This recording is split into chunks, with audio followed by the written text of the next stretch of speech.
I'm Marin Gazzari and I'm the producer of Cursed Mountain. Today I will tell you a little bit about Buddhism, which is the background of the game, and I will go into detail about some of the religious background terms that are necessary to understand the story of the game. Now, initially we had this weird idea of how cool it could be to have a game take place in the Tibetan region. The loneliness, the environment, the religious buildings and practices. So, Cursed Mountain is a survival horror game set in the Himalayas. It's about two brothers and their whereabouts on a mountain called the Chomolonzo. Frank Simmons, the younger brother, was gone missing while on a hired expedition searching for an ancient artifact. His older brother Eric Simmons starts a rescue mission to find out what really happened on the mountain, which the local people call the Sacred One. Eric, the main character, is an experienced high-altitude climber, well known in the international climbing community. He cares a lot for his younger brother Frank, also a climber, and has deep concerns about his overambitious, high-risk-taking nature. Somehow, Eric always knew his brother would get into trouble one day, and sure enough, on a particularly difficult route that has never been successfully completed, his brother was lost. Now, as a studio, we believe in introducing new and rich settings to the gamers. Doing so, we spend a lot of time in pre-production, researching the background story for all of our games. These real-world facts enrich the game experience, offering a more intense atmosphere to the player. Buddhism was founded about 1500 years ago by Siddhartha Gautama. He left his students information about the religion and daily routines in time capsules, the so-called termas. A terma is a key piece of wisdom that was written down in ancient times and magically hidden until such future time as the wisdom is needed.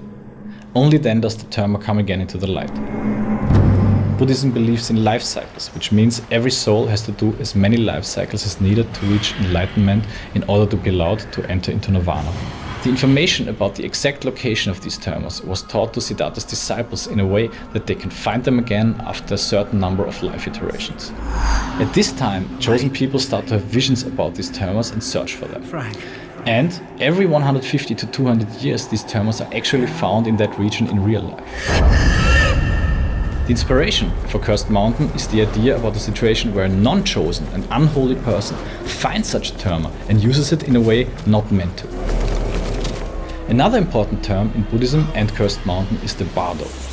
The bardo is the realm of the afterlife. It is the intermediate stage one passes through between death and rebirth.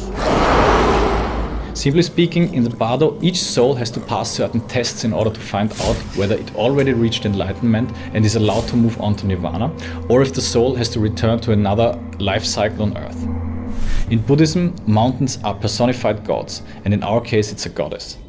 Certain rituals are needed to be performed in order to be allowed to climb up a mountain and return safely from the summit. A very well-known ritual includes a pilgrim's path around the mountain that has to be performed 13 times before the person has sufficiently pleased the gods.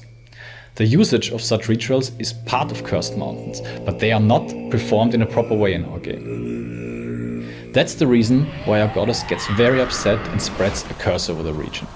The curse affects the process of life cycles. The dead souls are stuck in the bardo and they cannot move on to nirvana or back to another life iteration. This situation obviously makes them pretty angry.